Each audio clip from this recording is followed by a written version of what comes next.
Buenas tardes a todos, bienvenidos a lo que inicia como parte de un ciclo por parte del Colegio de Arquitectos de la Ciudad de México y la Sociedad de Arquitectos Mexicanos para, digamos, resumir y poder difundir lo que fueron los productos y la serie de participaciones en las diferentes mesas que conformaron el octavo Congreso del Colegio de Arquitectos, efectuado en septiembre, 30 de septiembre y 1 de octubre de este año, con el título de Arquitectura y Planeación, Estrategias para la Unión, Inclusión y Prosperidad de la Ciudad.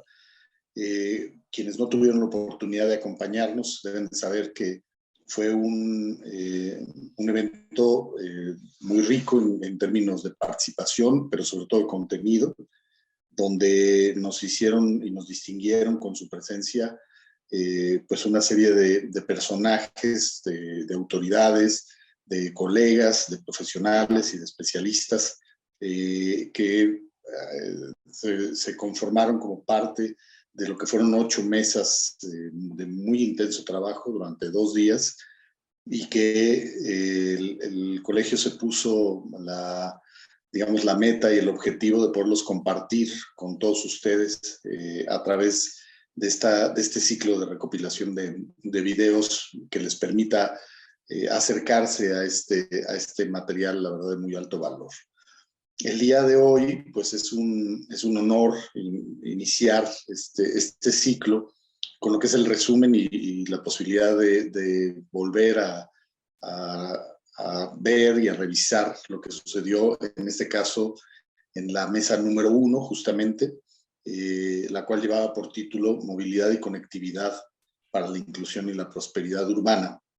Yo, para parte de hacer la presentación, me gustaría señalar y agradecer el trabajo y el esfuerzo de todo el equipo del Colegio de Arquitectos que estuvo involucrado, desde los miembros del consejo directivo que estuvieron completamente involucrados hasta nuestros prestadores de servicio social que hicieron posible el aterrizar todo este esfuerzo. Pero bueno, quiero subrayar en primera instancia el papel que jugó nuestra vicepresidenta de Relaciones Institucionales y Comunicación, la arquitecta Marilena Martínez Carranza, quien tuvo a su cargo la coordinación de este octavo congreso. Y en el caso de la mesa que vamos a tener justo el día de hoy, también el agradecimiento muy especial al arquitecto Juan Key, quien fungió como moderador en digamos, en un esfuerzo de involucramiento de las sociedades técnicas especialistas por parte del colegio, y en este caso del arquitecto Key como presidente de la Asociación Mexicana de Urbanistas. En tal sentido, me gustaría también presentar y agradecer a la doctora Mildred Villanueva. Ella es investigadora y docente de la Escuela Superior de Ingeniería y Arquitectura del Instituto Politécnico Nacional en el plantel Tecamachalco, y quien fungió, y le agradezco muchísimo esta labor, como relatora justamente de la mesa, y a quien le pediría que nos pudiera platicar y dar la introducción justamente sobre cómo es que estuvo configurada esta mesa, quiénes participaron y pues algunas generalidades que les permitan a ustedes conocer sobre el valor y la participación de esta y el resto de las mesas que se desarrollaron en el marco de nuestro congreso. Pues un gusto para nosotros. Esperemos que este material, estoy seguro, va a ser un material muy útil para todos los especialistas, investigadores, académicos y profesionales que tengan interés en acercarse en estas temáticas. Y pues dejo la palabra con la doctora Mildred Villanueva. Muchas gracias, arquitecto Carrasco. Pues buenas noches a todos y todas.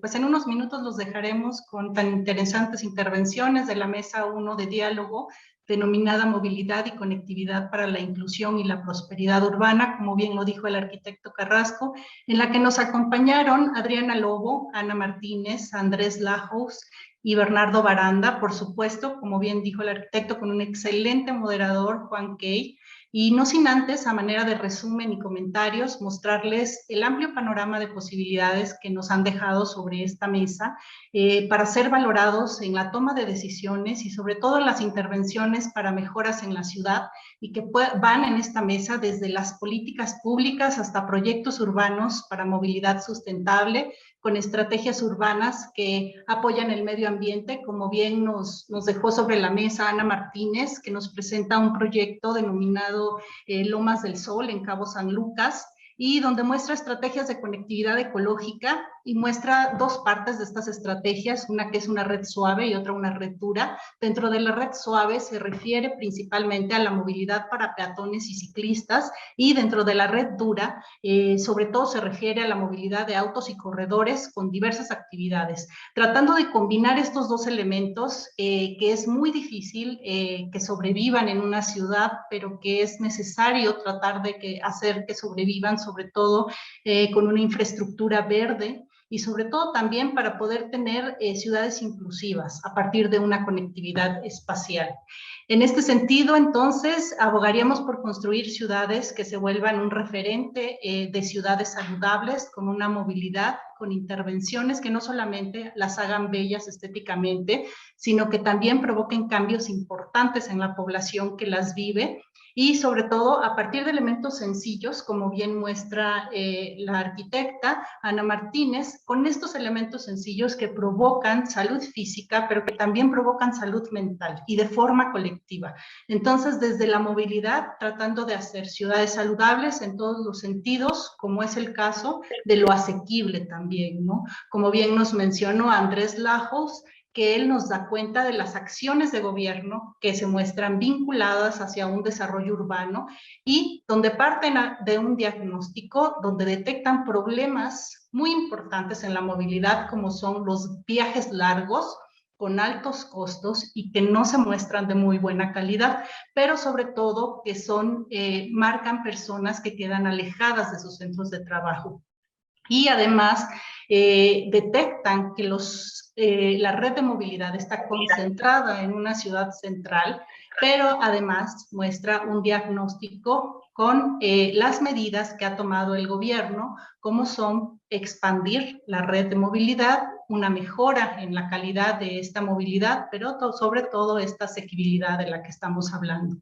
Nos platica un poco de acciones para que ustedes se queden más deseosos de escuchar esta mesa, acciones como el teleférico en Iztapalapa y Gustavo Amadero, la extensión de la línea 12 del observatorio, la adquisición de nuevos autobuses para una mejora de la calidad y sobre todo para reducir las emisiones de carbono, o sea, autobuses que tienen ciertas determinantes de calidad para poder estar en ciudades saludables. Además, las acciones que impulsan una movilidad sustentable como estacionamientos de bicicleta, por ejemplo, y el transporte a partir de las ciclovías, y muestra cómo se han intervenido y activado ciclovías en Iztapalapa, por ejemplo, en Xochimilco o Tláhuac, pero sobre todo son acciones que cabe resaltar, son acciones de inclusión, que por supuesto se deben de continuar trabajando e implementando para toda la ciudad.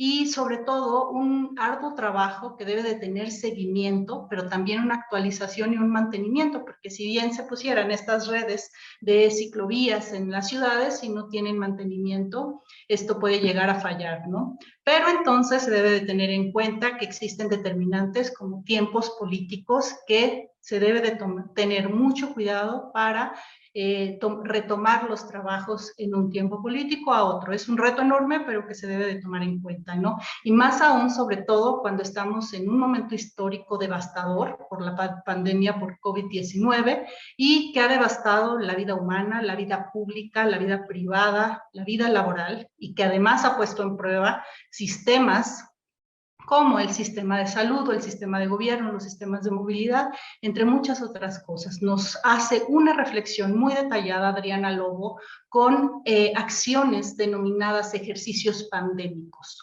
donde de un momento a otro nos muestra cómo la movilidad a partir de esta pandemia se muestra disminuida hasta enseñar únicamente lo esencial, lo mínimo requerido, que era la utilización de estos sistemas de movilidad y lo que ha permitido observar el acceso y mayor equidad en la mejora del acceso para la gente de menores recursos y para tener ciudades equitativas.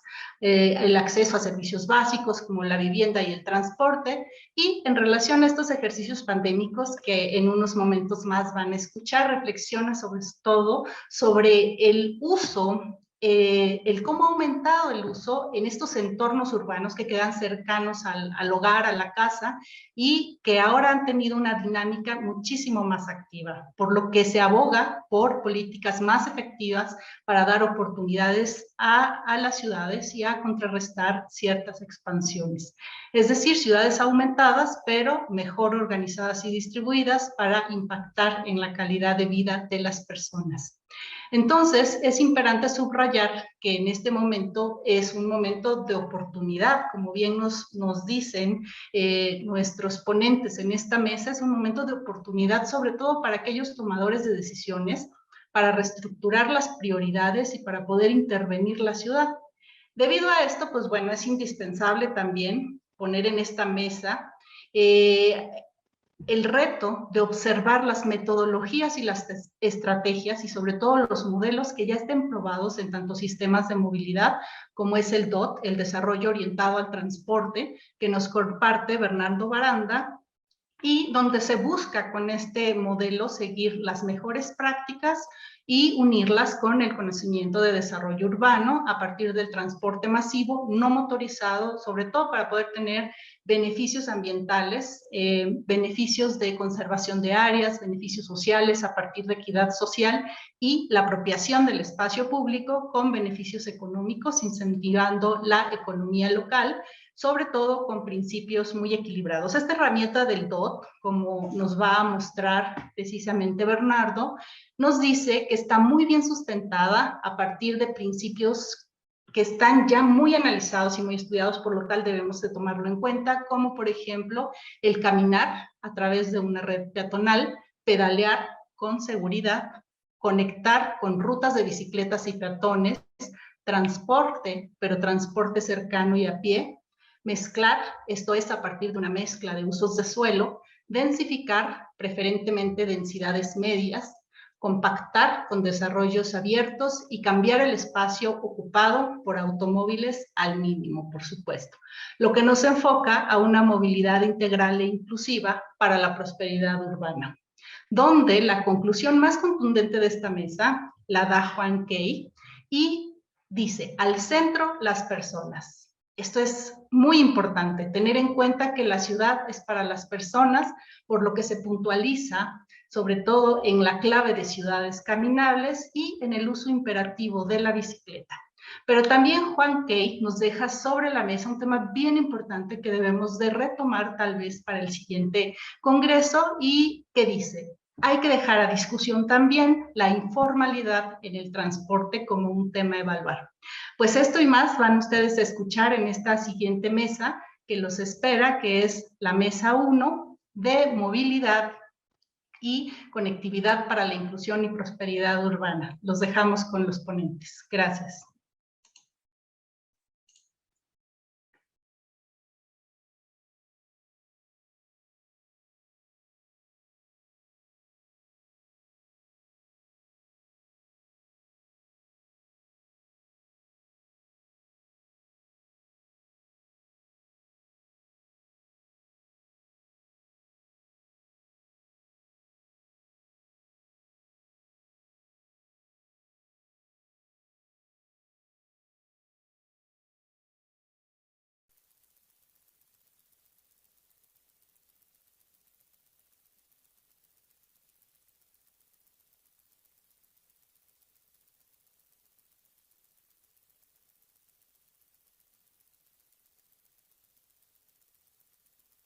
Aquí atrás, pues quise mostrar este fresco precioso que tenemos en Siena de Ambrogio Lorenzetti, que muestra la alegoría del buen gobierno, ¿no? Como en la época medieval las ciudades tenían una conectividad con su entorno rural, existía un flujo de mercancías, pues el espacio rural brindaba comida a las ciudades, ¿no? Y las ciudades brindaban protección a las localidades rurales. Y poco a poco voy a brincar por el tiempo que tenemos un salto cuántico, ¿no? Y llegamos a la época industrial, en donde en este momento se puede visualizar como esta diferencia importante entre el ambiente rural y el ambiente urbano, en donde, pues si se fijan del lado izquierdo, la cosecha Vincent Van Gogh muestra este paisaje bubólico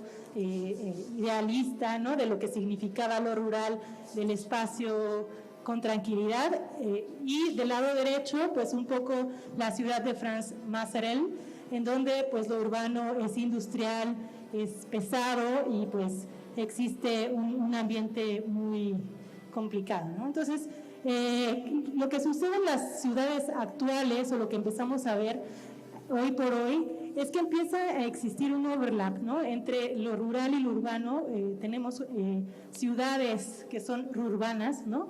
Nuestros asentamientos han crecido de manera informal y muchas veces no cuentan con ni los servicios ni pues lo que necesitan las personas para poder vivir de una manera correcta. El día de, bueno, esta imagen es una imagen de dron del sector Lomas del Sol en Cabo San Lucas. Quiero contarles que este sector creció a partir, o bueno, se conceptualizó a partir del año 2000 como resultado de la explosión económica que hay en Cabo San Lucas. Por ejemplo, de aquí del lado izquierdo tenemos Cabo San Lucas en los 60, cuando apenas habían 860 personas aproximadamente, era un pueblo pesquero, y luego vemos cómo Cabo San Lucas ha crecido hasta el día de hoy, ¿no? Entonces, aquí un poco quisiera contarles, ¿no?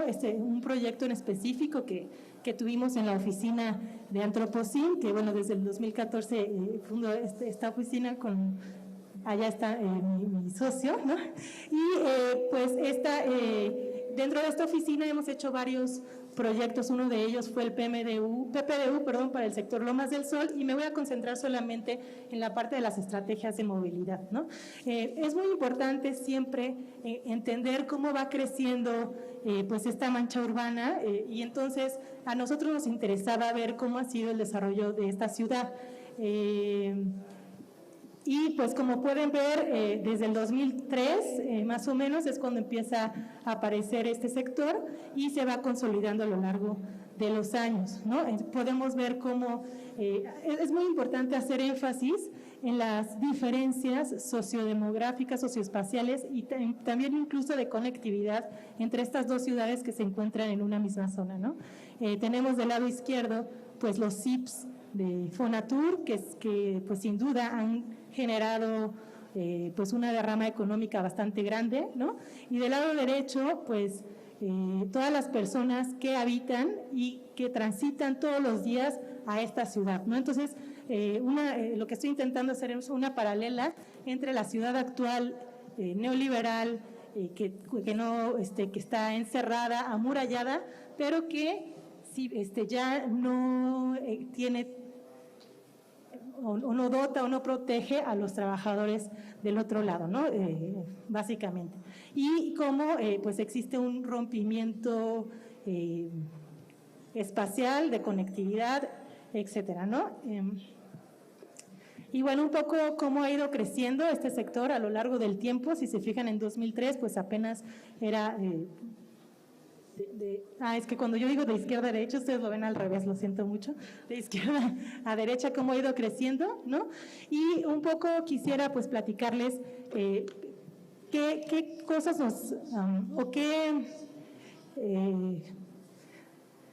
cuáles fueron los programas que a nosotros nos interesaba entender para poder generar una estrategia que verdaderamente cambiara la forma de vivir de las personas. Entonces, en primer lugar, pues fuimos al territorio y buscamos una serie de pues corazones de barrio, ¿no? A nosotros nos interesaba saber en dónde la gente realizaba sus actividades, ya fuera desde un punto de vista informal o formal, ¿no? También nos interesaba, hicimos todo un catálogo, ¿no? Para ver qué tipo de proyectos, qué tipo de actividades las personas pues hacían en los espacios, y vimos que habían muchas canchas de fútbol, ya sea formales e informales, canchas de soccer, etcétera, etcétera, ¿no? Me voy a ir un poquito más rápido porque tengo poco tiempo. Y bueno, también mapeamos todos los espacios públicos, encontramos que los camellones eran importantes también como refuerzo a la conectividad de tanto peatonal, ¿no? Porque ahí hace un montón de calor y es importante brindar sombra a los peatones, pero también la conectividad ecológica, ¿no? Para nosotros era muy importante. Empezamos a ver que existían rutas peatonales, ya fuesen de nuevo formales o informales, dentro de todo el territorio. Una serie de ríos secos que nos hicieron bastante interesantes, porque en esta zona pues solamente 1 o 2 veces al año se llenan, y son zonas pues con muchísimo pues sí, hay que tener cuidado con los riesgos, etcétera, ¿no? La red de calles, aquí era interesante porque debatíamos dentro del despacho si eran calles primarias o secundarias, ¿no? Pero pues simplemente por el hecho de tener drenaje, alcantarillado, ya nos marcaba que era una calle importante, ¿no? También estas redes de ríos, ¿no? Como les mencionaba, a veces se inundan, y entonces veíamos a lo largo del territorio pues estas casas que tenían estos taludes como protección ante las inundaciones. Y bueno, claro está, también una serie de vacíos urbanos en donde nos dábamos cuenta que tal vez podría existir un espacio para pues dotar de las funciones públicas que estas comunidades necesitan. Obviamente un mapeo con actores clave, esto me voy a saltar un poco porque pues realmente nada más como proceso es muy importante siempre en todos los proyectos pues tener este acompañamiento. Estudio se hizo a lo largo de la pandemia, entonces también tuvimos un espacio en redes sociales cuando ya no pudimos asistir a terreno, y más que nada de todo esto pues generamos un mapa de valores territoriales, y aquí me gustaría detenerme un poco porque es justamente en este lugar, en este momento, cuando después de toda la recolección de encuestas, de platicar con la gente, ¿no? Que nos pudimos dar cuenta qué es lo que las personas valoran, ¿no? Entonces, por un lado, tener toda la recolección de campo, por otro lado, pues obviamente todo lo documental y geográfico, ¿no? Y también un análisis de las calles y las secciones de calles como para saber qué es lo que podríamos proponer adentro. Elaboramos un catálogo de tipologías de calles en donde vimos que pues las secciones eran muy diversas y también la vocación de cada una de ellas. Para poder ir cerrando esta parte, decidimos que la estructura urbana debería de tener pues 3 principales componentes. El primero es el marco natural, porque el marco natural pues es todo aquello que rodea al sector, que desde nuestro punto de vista y de la población incluso trae algo extra a la mesa, ¿no? Que es pues toda esta la conectividad ecológica, ¿no? Lo importante de la parte ecológica. Luego decidimos tener 2 estrategias principales, la estrategia de red suave, ¿no? Que en esta estrategia hablamos de buscar una movilidad suave para que los peatones, los ciclistas pudiesen moverse en el territorio, ya sea transversal y longitudinalmente. En esta red suave pues también la idea era poder dotar de espacios para recolectar las aguas, para parar las aguas y que pues proteger a las viviendas que habían, ¿no? Y la red dura pues es esta red que es muy importante, ¿no? Para podernos mover, para que todos los automóviles, las mercancías pudieran pues estar moviéndose de un punto A a un punto B, y pues también parte del transporte público estaría jugando una parte en la red dura y otra parte en la red suave, ¿no? Y entonces así es como se ve un poco la red dura, ¿no? La idea era pues generar estos corredores de actividad, ¿no? Con fachadas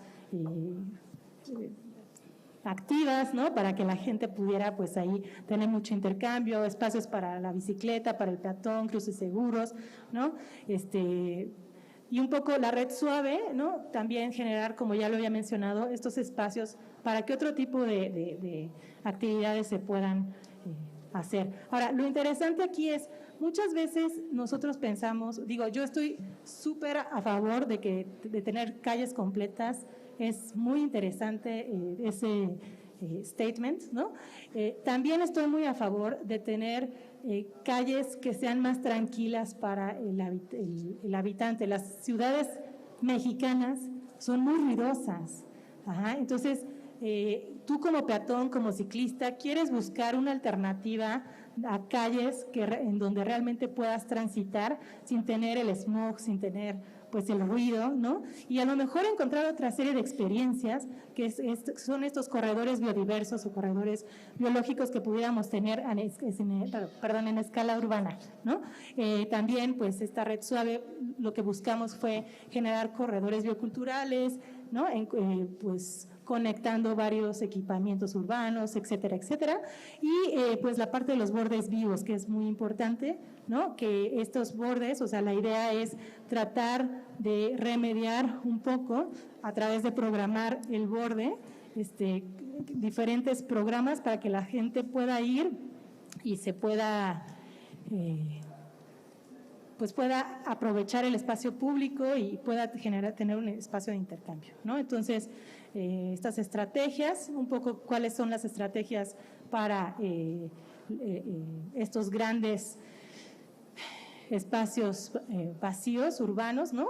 Que hicimos también un poco de la mano con algunas de las personas que tenían estos espacios. Y lo interesante aquí, o lo más importante, es que en este momento estos espacios pues representan como un borde, ¿no? No dejan que las personas realmente puedan transitar libremente, y lo que hacíamos mucho énfasis era que es importante generar conectividad, ¿no? En estas calles, y que pudiera existir pues una conectividad con las mismas. Y bueno, y un poco como se ve el nodo especial. Y me gustaría nada más terminar con una frase que dice: Life on Earth is based upon symbiosis. Esto es lo que dice Watson, ¿no? Menciona que deberíamos de cambiar la frase de la supervivencia del más apto por la supervivencia del más simbiótico. Entonces, la idea aquí sería tratar de generar ciudades que integren sistemas y que puedan pues apoyar tanto a la conectividad de las personas, pero también a la conectividad de los ecosistemas. Listo.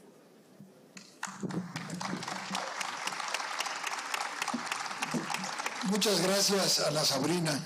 A mí me gustaría, antes de dar paso a la siguiente ponente, hacer algunos comentarios. Dado que el foro es arquitectura y planeación, yo creo que vale la pena señalar algunas cosas complementarias.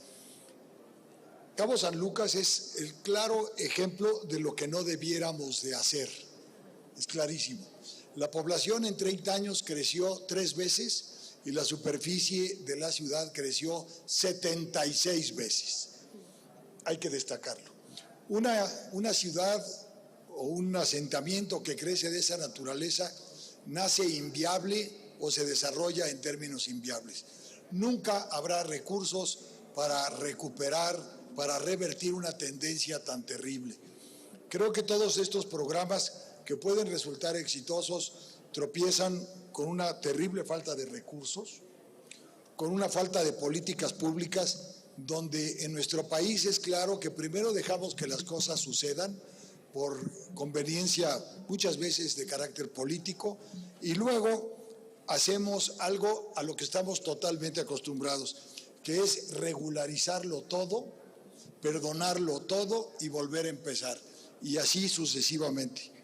Creo que el programa que nos presenta Ana Sabrina tiene mucho valor si pudiéramos encontrar formas de reversión de la tendencia. Los altísimos costos que le representa a la población desplazarse de esta manera en condiciones inseguras, con una infraestructura de pésima calidad, lo único que hace es repercutir en su propia calidad de vida. Por supuesto, el medio ambiente lo hemos ido haciendo pedazos con un crecimiento tan desproporcionado. Creo que esto debe de servirnos como una llamada de atención a todos los que estamos metidos en este tema para buscar, primero, evitar que las cosas sucedan de la manera en que suceden. Que si hacemos planes, tengamos mecanismos para respetarlos, para hacerlos respetar, para hacerlos exigibles, para acto seguido impedir a toda costa la regularización de todo lo que en este país se ha vuelto permisivo. Gracias, Ana Sabrina. Déjenme darle ahora el uso de la voz a Adriana Lobo de Almeida. Creo que vas a tener que esperar un momentito. A ver, se ha conectado y se encuentra con nosotros Adrián Layuz y acto seguido haría también su presentación Bernardo Baranda. Adrián Layuz Loaesa, es actualmente secretario de la Secretaría de Movilidad de la Ciudad de México. Es licenciado en Ciencias Políticas y Relaciones Internacionales por el CIDE, con una maestría en Planeación por el MIT y una maestría en Sociología en Princeton. Es candidato a doctor por Princeton también y especialista en temas urbanos y de movilidad. Ha participado como activista en diversas organizaciones y movilizaciones desde la sociedad civil. Permítanme entonces darle la bienvenida a este panel a Andrés Layuz Loaesa. Bienvenido, Andrés.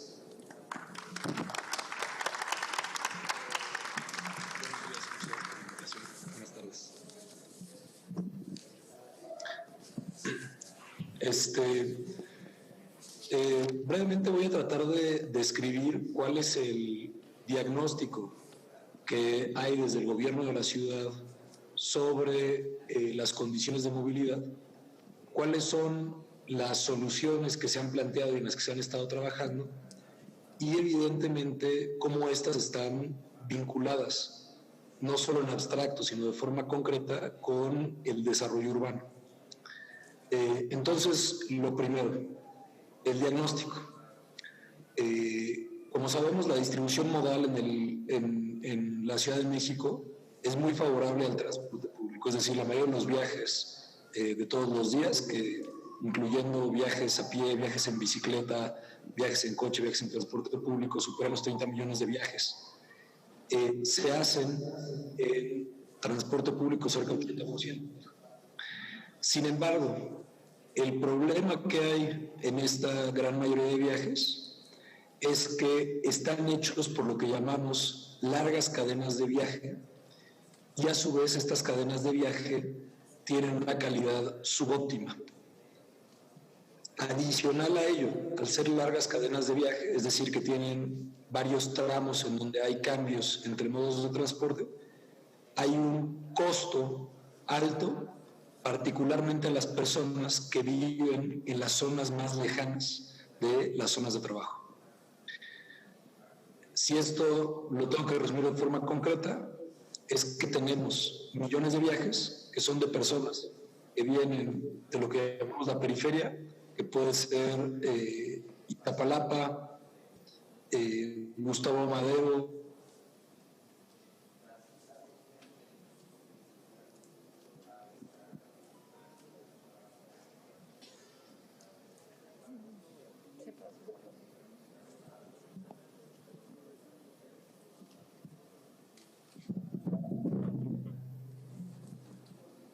o en transporte concesionado o en algún otro medio de transporte como puede ser taxi. Considerando esto es porque, por eso decimos que son viajes largos, de no muy buena calidad y caros.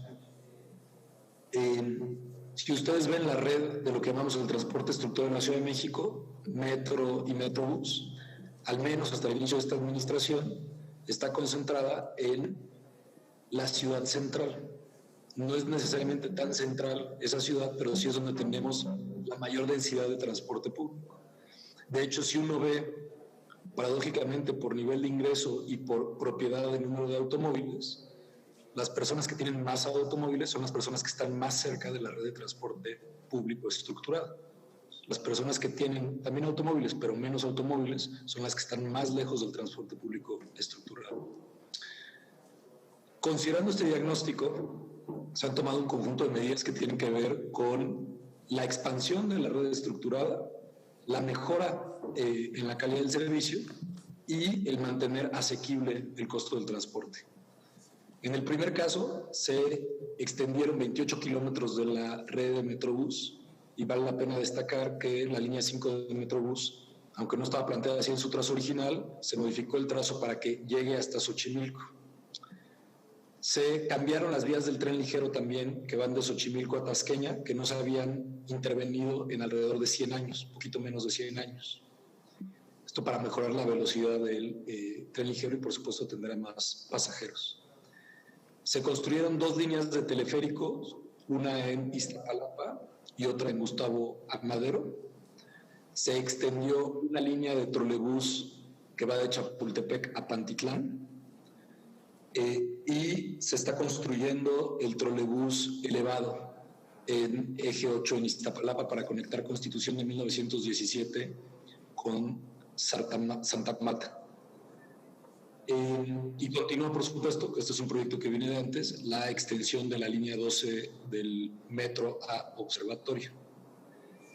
En términos de mejora de la calidad de los viajes, no solo ha habido una inversión importante en mantenimiento, por ejemplo, de los carriles de Metrobús, las estaciones de Metrobús e incluso los vehículos de Metrobús, sino que en el caso de los autobuses operados por la ciudad, que es RTP, y los trolebuses del servicio de transportes eléctricos, se compraron nuevos autobuses y trolebuses. 200 trolebuses y 300 autobuses. En todos los casos, 100% accesibles, unos son eléctricos y otros son Euro 6 o Euro 5 con filtro de partículas para mejorar o reducir las emisiones que estos tienen. Como parte de esta misma estrategia de expansión de la infraestructura y por lo que les decía de la cadena y tramos de viaje, también se están construyendo y se han construido biciestacionamientos en la periferia de la ciudad. Estos biciestacionamientos tienen como objetivo hacer de la bicicleta parte del sistema de transporte público de la Ciudad de México. Es decir, las personas que pueden hacer viajes en bicicleta, o más personas pueden hacer viajes en bicicleta cortos que largos. Y esos viajes cortos resultan más útiles para las personas que hacen los viajes más largos. Sí, puede ser el primer tramo o el último tramo de viaje. Los biciestacionamientos, ¿cómo funcionan? Es que con la misma tarjeta que pagamos el metro, metrobús, trolebuses, etcétera, las personas pueden llegar, registrar su bicicleta, dejarla ahí 24 horas si es necesario y continuar su viaje en metro o en cualquier otro modo de transporte. Al mismo tiempo que se han construido ciclovías en la periferia de la ciudad, como es Iztapalapa, Xochimilco y Tláhuac, y Azcapotzalco, aunque también algunas en la zona central de la ciudad. El tercer punto, que tiene que ver con la forma del desarrollo, y un poco retomando parte del comentario que escuché, es verdad que la ciudad no se ha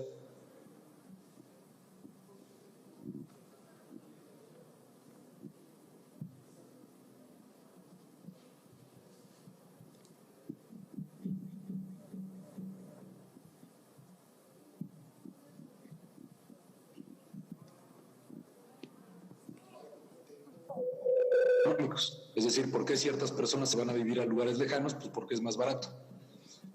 ¿Por qué es más barato? Pues porque en la zona central tenemos zonas de trabajo y zonas de vivienda de baja densidad, las de vivienda, lo cual sube el valor de la tierra y por tanto no tienen muchas opciones para lograr dos cosas: tener un lugar donde vivir y tener un lugar donde trabajar.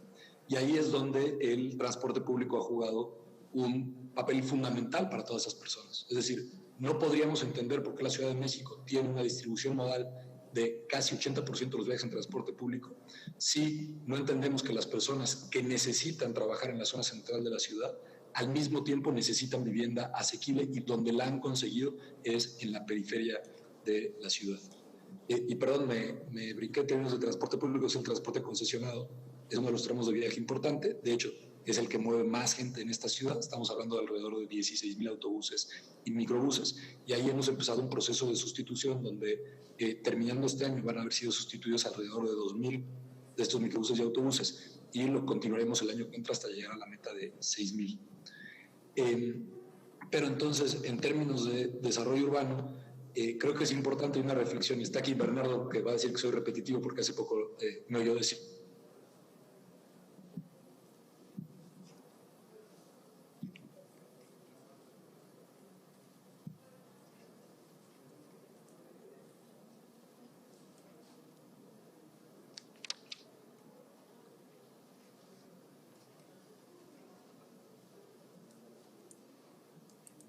las unidades económicas y una densificación en las viviendas.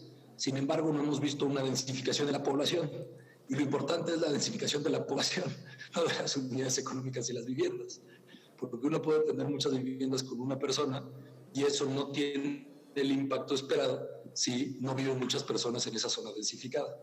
Y por eso, siempre que hay oportunidad de hablar de desarrollo urbano, me parece que hay que enfatizar que la Ciudad de México tiene algunas de las zonas con más alta densidad poblacional en el país, sin duda, y probablemente en la región.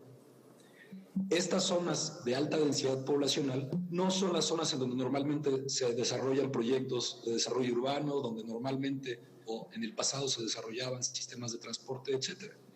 Y justamente, por darles dos ejemplos, parte de las razones por las cuales el cablebús se construyó en Cuautepec, en la Gustavo Madero y en la Sierra de Santa Catarina, en Iztapalapa, es porque esas son precisamente las dos zonas, si hacemos un ranking, con más alta densidad poblacional en la Ciudad de México. Entonces, así como hemos visto políticas, diagnósticos, programas para densificar la zona central, la pregunta que vale la pena hacerse desde mi punto de vista es ¿qué hacemos con la densidad ya existente en las zonas que ya son densas? ¿Y cómo atendemos esa densidad existente? Nuestra respuesta ha sido ofrezcamos el transporte público de la mejor calidad posible, porque las personas necesitan vivir ahí, necesitan ir a trabajar y necesitan viajes más cómodos, seguros y rápidos. Esta pregunta es la misma que en el mundo de la movilidad me parece que nos hemos hecho sobre la infraestructura ciclista, por dar un ejemplo. Hubo una atención privilegiada a la infraestructura ciclista en la zona central de la ciudad, sin embargo no era la zona con más ciclistas. La zona con más ciclistas era, y ahorita ya está medio empatado, la zona central con la periferia en términos de viajes en bicicleta. Si uno lo ve consistentemente, Xochimilco, Tláhuac, Iztapalapa y Nezahualcóyotl, por ejemplo, son los lugares con más viajes en bicicleta. Sin embargo, ahí no es donde se hizo inicialmente la mayor infraestructura ciclista. Entonces, si uno quiere atender y resolver los problemas de la mayoría de la población, tiene que poner atención a qué está sucediendo para la mayoría de la población. Si en la ciudad central no está la mayoría de la población, pues entonces hay que preguntarse por qué no está ahí la mayoría de la población, por qué está donde está y cómo se puede mejorar la calidad del transporte, su seguridad y sus tiempos, considerando que la elección de vivienda es probablemente de las elecciones más duraderas que toman las personas. Es decir, si alguna decisión en la vida tiene muchísima fricción, es donde vive uno. Tiene menos fricción donde trabaja uno, pero donde vive uno es de las que tiene más fricción. Considerando eso, me parece que cuando con cierta ligereza se dice, bueno, lo que estamos es mover a toda la gente para que estén donde nos gustaría que estuvieran, hay que hacerlo con cuidado porque es lo más difícil que hay. Es mucho más fácil mover los centros de trabajo a donde está la gente, en todo caso, ¿no? O mover la infraestructura de transporte a donde está la gente, en todo caso, ¿no? Entonces, a grandes rasgos, ese es mi comentario y les agradezco muchísimo el tiempo para poder hablar de esto.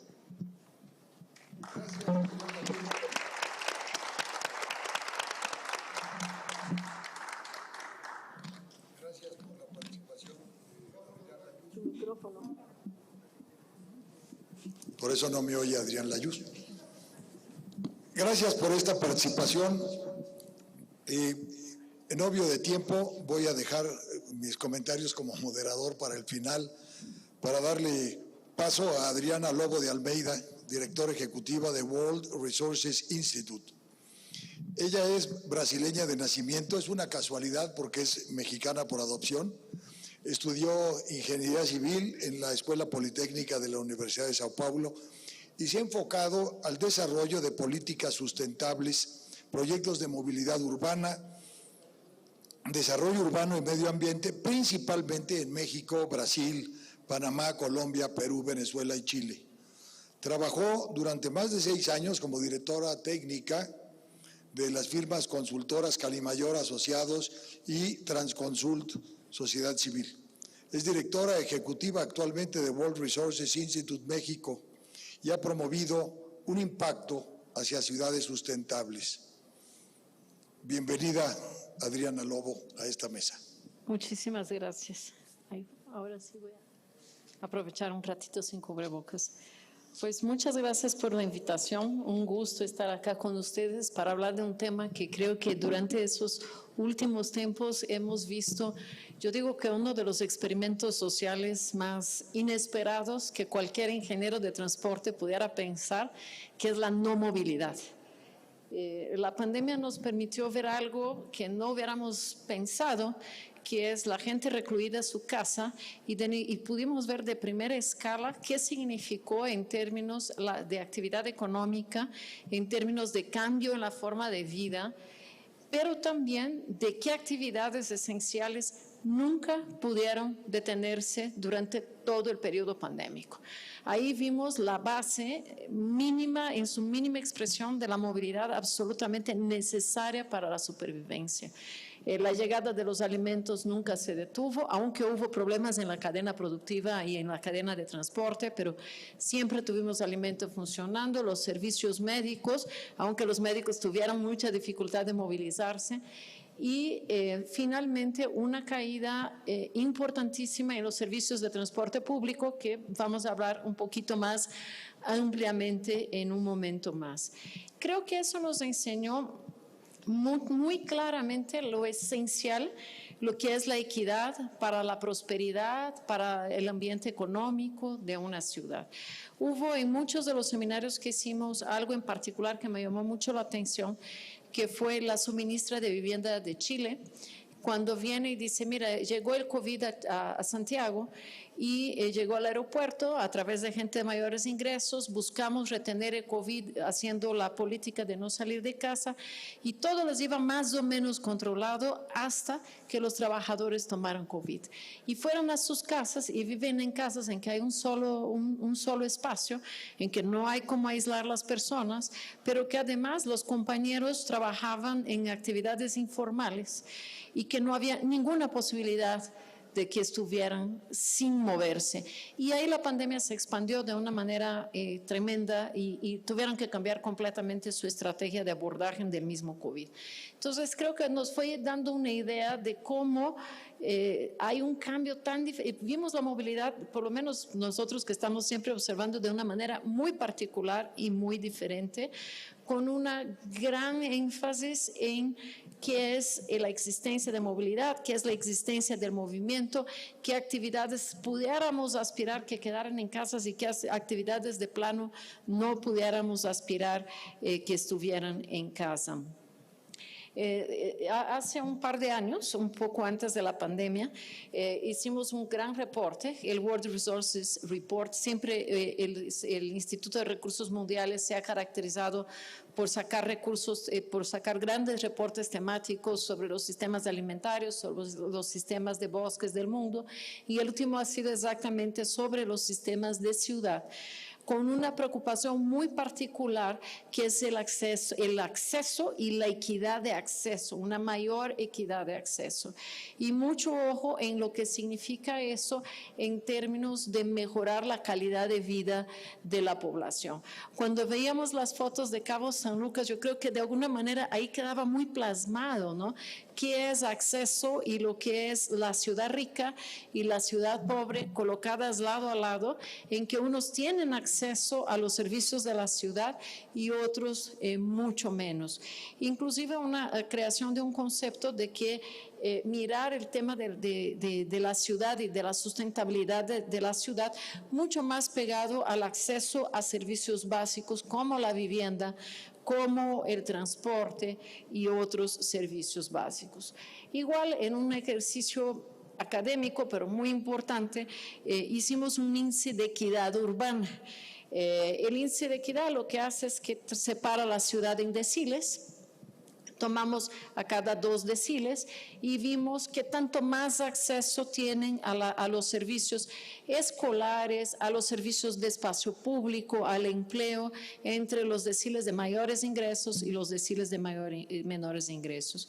Y voy a dar solo 2 datos que son de ejemplo, pero creo que muy interesantes, que es, encontramos 70 veces más acceso en los 2 deciles más altos a escuelas públicas de nivel superior que en los 2 deciles más bajos, 17 veces más acceso a empleo formal en los deciles superiores que en los deciles inferiores. Entonces, estamos construyendo ciudades que desde el acceso crea dificultades muy grandes, por lo tanto, invertir en mejorar el acceso y los servicios básicos a la población de menores ingresos está en el corazón de poder tener una ciudad más equitativa. Tiene mucho sentido con lo que estaba apenas hablando Andrés Layud, de cómo está buscando invertir la Ciudad de México, y necesitamos mucho más. ¿Qué tipo de impacto tiene? Gigante. La última encuesta del INEGI de ingresos y gastos en las familias muestra que del gasto corriente monetario trimestral de las familias mexicanas, 18.6% está dedicado al transporte. Entonces, claro, si uno tiene la población más pobre viviendo lejos, con grandes cadenas de viaje, el porcentaje que gasta esa población es un porcentaje altísimo en su movilidad. Y por lo tanto, en 2 estrategias importantísimas es, o los tenemos que acercar a la ciudad, o tendríamos que planear una ciudad con muchos más subcentros urbanos en que la actividad se acerque.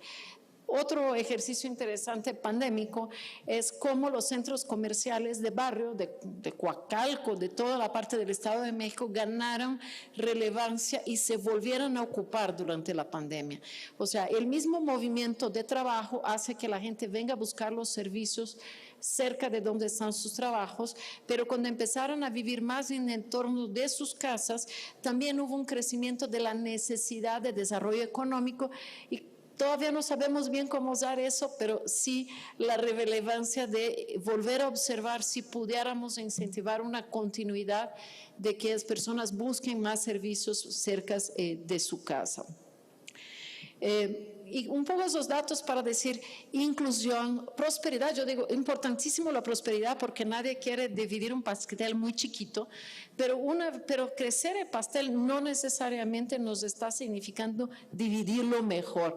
Y para tener una ciudad menos violenta, una ciudad más equitativa, con una mejor calidad de vida, no tenemos que pensar cómo crecemos el pastel, pero sin duda cómo lo distribuimos mejor en términos de ingreso, pero principalmente en términos de calidad de vida.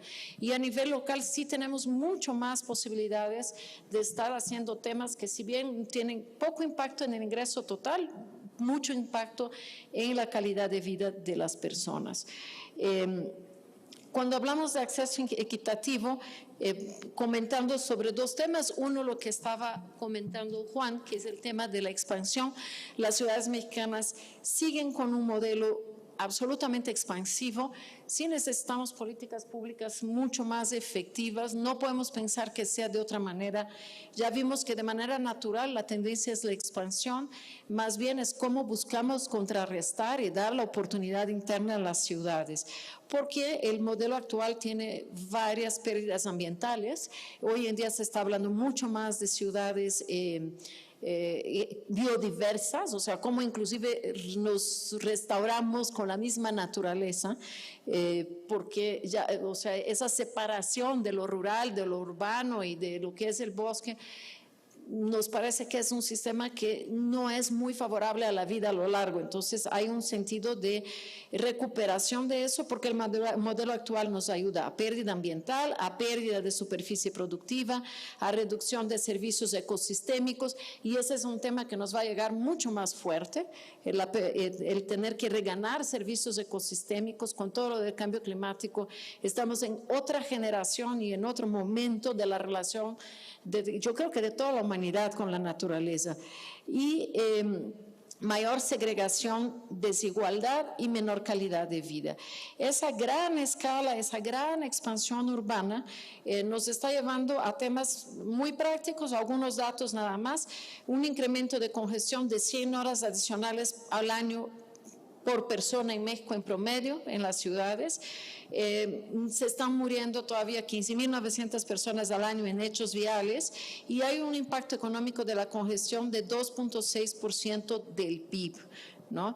Con un gasto de hogares que ya vimos que es alto, y por lo tanto cuando pensamos en redistribuir ingreso, o sea, o redistribuimos ingresos o intentamos redistribuir un poco el gasto, y ahí también hay una gran posibilidad también de ver en la movilidad cómo hacemos, ¿no? O sea, una nueva generación de repensar las finanzas y cómo ofrecemos movilidad en la ciudad.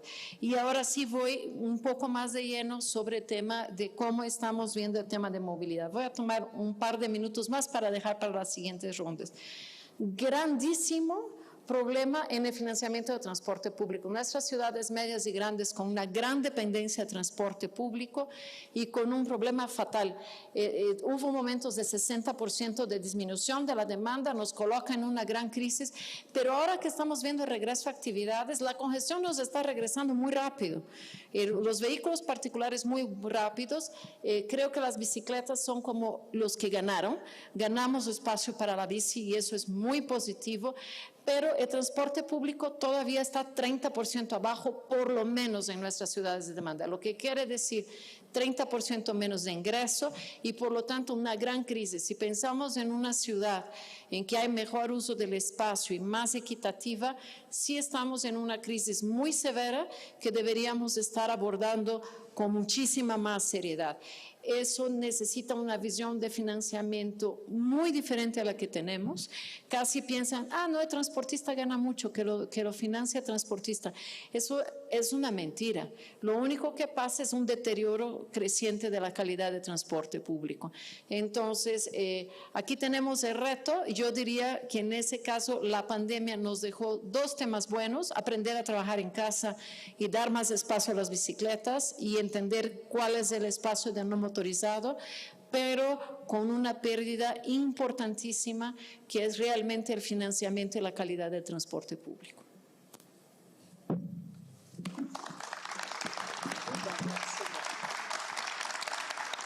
Gracias Adriana Lobo, creo que vierte conceptos muy, muy importantes. A ver, en obvio de tiempo, vamos a darle paso a la presentación del maestro Bernardo Baranda Sepúlveda, que él lo hará en forma virtual.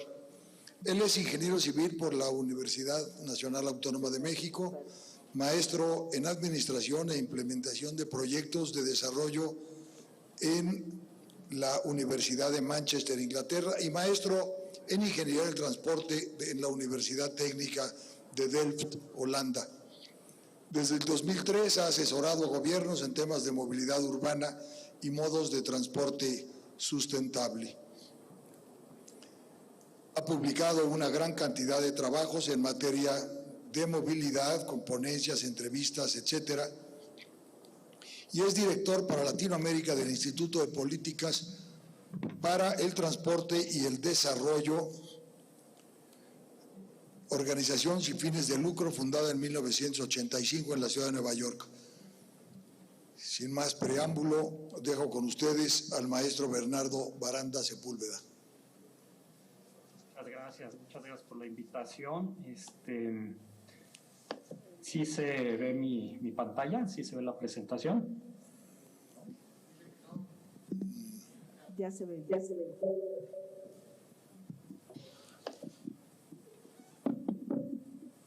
¿Sí se ve la presentación? Sí. Adelante. Ok, gracias. Voy a hablar sobre el desarrollo orientado al transporte y, bueno, tratar de no repetir mucho de lo que ya mis destacados colegas antes que yo mencionaron. Algo de lo que, bueno, creo que es muy importante hablar es de la expansión urbana, el uso desmedido del automóvil y el espacio urbano subutilizado, así como la infraestructura urbana subutilizada en general, ¿no? Sabemos que, por ejemplo, el uso del automóvil... ¿Perdón?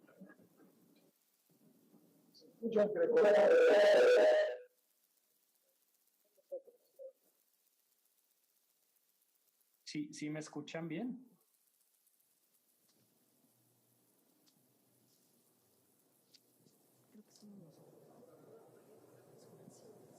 Bueno, continúo.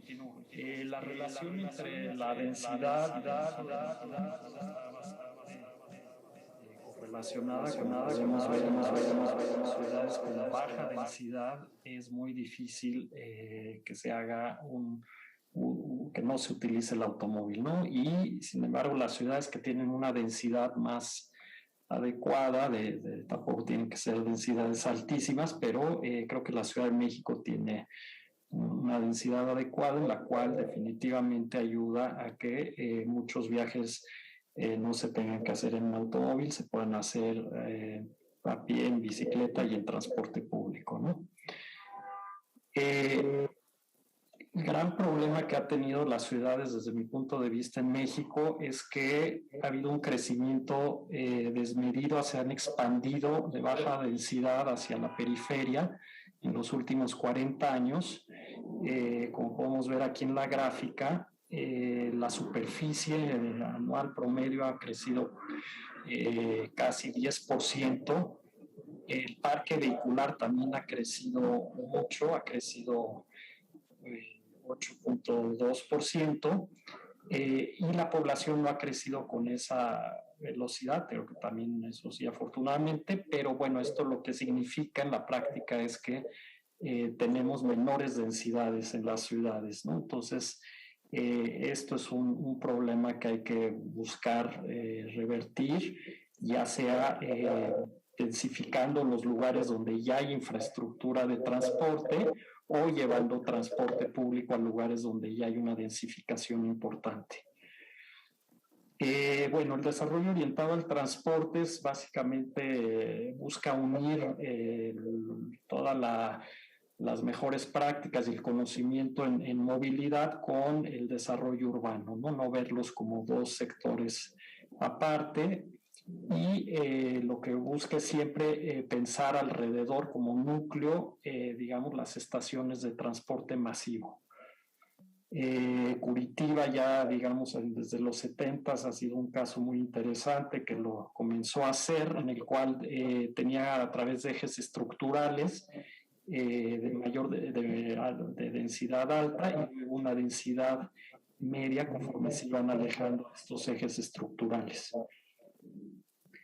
El caso de Copenhague en Dinamarca con el plan de la mano de los 5 dedos es también seguir donde ya las infraestructuras se han ido asentando, inclusive la geografía, la topografía, para desarrollar alrededor de estos 5 corredores, digamos, troncales, ¿no?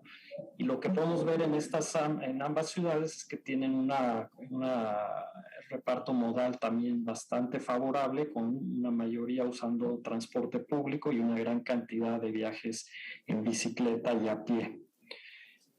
Algunos de los beneficios del desarrollo orientado al transporte, bueno, desde luego toda la parte ambiental en cuanto a reducción de emisiones, ruido, contaminantes, criterio, y bueno, ahorro de energía, ¿no?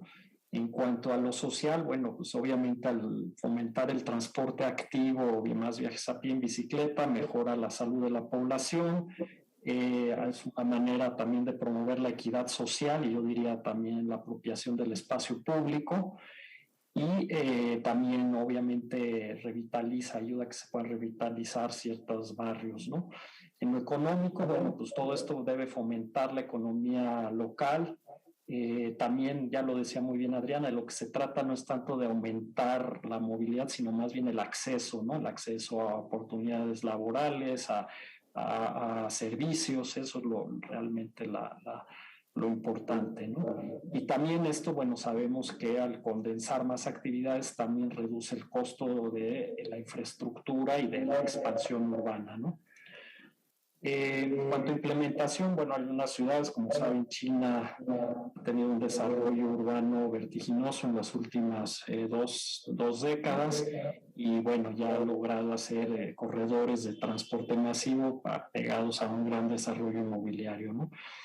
También el caso de Bilbao creo que es un muy buen ejemplo, más allá del museo y de todo lo que ha traído, es realmente se hizo toda una revitalización de una ciudad que se fue deteriorando en los 80s y que ha tenido realmente un resurgimiento muy interesante también en las últimas décadas, ¿no?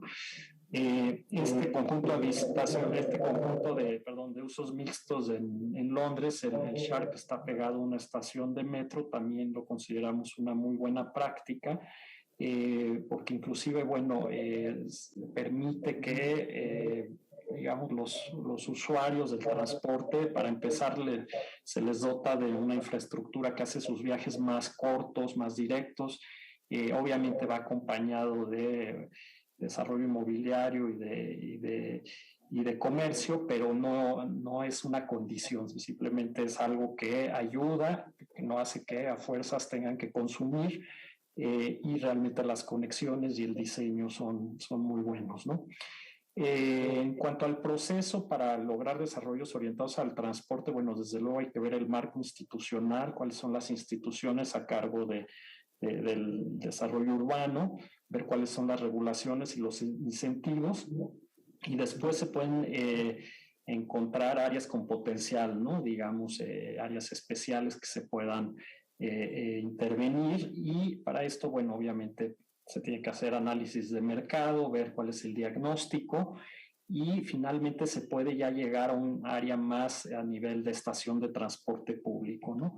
Y todo esto, bueno, de la mano de mucha participación y consultación con la ciudadanía. El caso de Guadalajara, que hizo la línea 3 del tren ligero, nos parece que es una muy buena oportunidad, en la cual, pues al final esta línea pasa por el centro de Guadalajara. Entonces hicimos algunos análisis de todo el potencial que había, sobre todo de vivienda asequible, y llegamos a la conclusión de que sí había muchos inmuebles que tenían el potencial de ser adecuados, con un poco más de densidad, pero bueno, obviamente para eso también con una participación activa del Estado, ¿no? Bueno, en este caso del gobierno estatal y municipal. Y aquí lo que veíamos es que se podía aprovechar las zonas de desarrollo para mejorar la conectividad no motorizada, obviamente ejecutar la inversión pública alrededor del transporte público, como ha sido en este caso la línea 3, que ya fue un proyecto del gobierno federal, y desde luego realizar cambios regulatorios que fomenten este desarrollo alrededor de las estaciones, ¿no? Y luego, bueno, obviamente establecer estos polígonos de desarrollo controlado. Y ya finalmente les quería presentar una herramienta que tenemos desde hace algunos años, que se llama el desarrollo orientado al transporte, que es un estándar que busca guiar, sobre todo en la planeación, respecto a lo que, digamos, una serie de principios, cómo cuantificarlos y poder, digamos, sumar y ver cuáles son las áreas de oportunidad en desarrollos, ¿no? Entonces, finalmente es una herramienta para calificar planes y proyectos de acuerdo a estos principios del desarrollo orientado al transporte, y está diseñado para que sea una evaluación relativamente rápida y sencilla de realizar, ¿no? Entonces, los 8 principios es esto: qué tan caminable es una zona, qué tan amable es para el ciclista, qué tan conectada, digamos, son las rutas peatonales con respecto a la infraestructura vial, qué tan cercana está una infraestructura de transporte público. Eso es un requerimiento, tiene que estar por lo menos a 1 kilómetro de una estación de transporte público importante. Luego, otro principio, que es el que más puntos da, es qué tanto hay una mezcla de usos de suelo, pero también de ingresos, digamos, que tanto hay, si es que haya vivienda asequible, si no hay, que le quita puntos, qué tanto ayuda a una densificación adecuada de la zona, qué tanto ayuda también a la compactación de la ciudad, es decir, que no sean desarrollos cerrados, digamos, al cual no haya acceso peatonal. Y también el 8º principio es qué tanto hace que cambie digamos, fomente que se hagan menos viajes en automóvil, obviamente muy relacionado con la dotación de estacionamiento. Entonces, es un total de 100 puntos a partir de estos 8 principios, y las condiciones es que los desarrollos tienen que estar construidos, que sea un solo proyecto, que sean áreas otra vez que sean abiertas, digamos, que sea espacio público al que haya permeabilidad, y que esté cercano a una estación, un sistema de transporte público masivo, ¿no? Entonces, bueno, los 8 principios, en fin, ahí se detalla mucho más en el estándar y se especifica cómo medirlo, pero es qué tan segura y completa es la red peatonal, si es activo y, digamos, hay actividades, hay ojos en la calle y fachadas activas, que también haya ayuda a que haya sombras y demás para, digamos, no estar expuestos a la intemperie. La red ciclista también, qué tan segura y sobre todo completa sea para tener el efecto de red. Si hay estacionamiento para bicicletas, lo cual ya decía el secretario, muy importante que haya estacionamientos en las estaciones y también en los destinos principales. La conectividad, digamos, esto, bueno, es difícil a veces de cambiar, pero es como la trama urbana hace que las rutas peatonales sean más cortas que las vehiculares. Eso es muy importante. En el centro histórico de la Ciudad de México tenemos estos excelentes pues callejones, ¿no? Que hacen más fácil la movilidad peatonal. Ya decía yo, bueno, que esté cercano a un estación de transporte caminable, digamos, una distancia caminable, la mezcla en los usos de suelo, lo cual, como sabemos, lo que ayuda es a reducir la longitud y cantidad de viajes. La mezcla, que haya también una demografía e ingresos diversos, que también eso vemos con agrado, que también haya toda una estrategia gubernamental del gobierno de la ciudad para tener vivienda asequible en lugares mejor ubicados y obviamente esta densificación sin tampoco tratar de copiar modelos asiáticos de muchísima densificación y edificios altísimos, sino más bien una densificación media con buen diseño, ¿no? Y también esto de la parte compacta, que sean desarrollos abiertos y no cerrados, y que haya, digamos, un sistema de transporte, además de la estación, más opciones de transporte público y de otro tipo, ¿no? Y finalmente el de cambiar, que no se tenga que proveer tanto estacionamiento, que eso también afortunadamente en la Ciudad de México ya hubo un cambio hace algunos años de no exigir un mínimo de espacio y de cajones de estacionamiento, sino más bien un máximo, ¿no? Entonces, todo esto sumado da 100 puntos y, bueno, al final se puede poner, digamos, el puntuaje, si es algo muy, muy destacado, un desarrollo oro, plata o bronce, y, bueno, también sirve mucho para trabajar con los desarrolladores respecto a cómo mejorar algunos de estos aspectos, ¿no? Y bueno, son algunas de las organizaciones que nos ayudaron a desarrollarlo y se puede descargar gratuitamente en nuestro sitio tdp.mx bajo el estándar DOT 3.0. Muchas gracias. Gracias. Muchas gracias, Bernardo, por tu exposición. Creo que dejas en claro la ciudad que soñamos, pero lamentablemente es muy distinta de la ciudad que tenemos y de la ciudad que vivimos. Yo creo que vale la pena cerrar este módulo, esta mesa, con algunos comentarios después de escuchar las valiosas intervenciones de cada uno de nuestros expositores. Creo que queda claro que los pasos que debemos dar en consecuencia de lo que estamos viviendo es, primero, poner a las personas al centro del análisis. No es la actividad económica, no es la actividad comercial lo que debe estar al centro, ni siquiera es el transporte.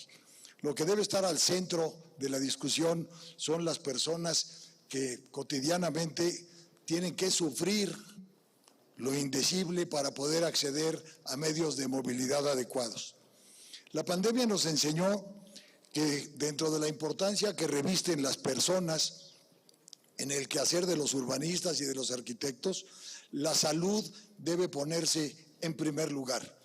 Creo que descubrimos el valor de la salud ante tantas pérdidas humanas y ante la crisis que vive el sistema sanitario, el sistema de salud en México. Un médico prominente un día me dijo, mira, el Sistema Nacional de Salud no provee de salud, te permite recuperarte de la enfermedad, que es algo muy diferente. La salud se obtiene en la vida cotidiana con espacios adecuados, con hábitos adecuados, con condiciones de calidad que te permitan alcanzar un estado de salud. Por supuesto, las presentaciones ponen en evidencia algo que es fundamental.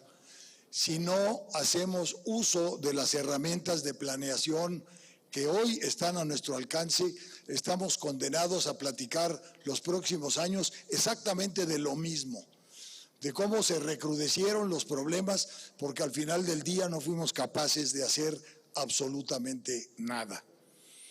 Necesitamos instrumentos de planeación que además gocen de autonomía administrativa para que la autoridad político-administrativa se ciña a lo que dicen los planes y no acomodemos los planes a los intereses de la política y de la administración pública. Por supuesto, tenemos que detener el crecimiento desordenado en el que estamos y expansivo. El problema es el cómo. Hablamos en estos foros del qué, pero nunca señalamos los cómo hacerlo para poder llegar a detener ese crecimiento. Obviamente necesitamos oferta de suelo, oferta de vivienda en condiciones y en sitios adecuados. Hablamos de ese crecimiento desordenado, pero no hacemos referencia a que la gente no se va ahí por gusto, se va porque no tiene otra opción, a invadir las laderas de los cerros, las barrancas, los cauces de los arroyos. A eso los condenamos. Ese es el gran problema. Y la autoridad se concreta, como dije hace un rato, a regularizar la problemática. Ah, pues ya están ahí, ahora hay que ayudarlos. Pero no hay forma de ayudarlos, no debieran de estar ahí, son riesgo de perder la salud y la vida.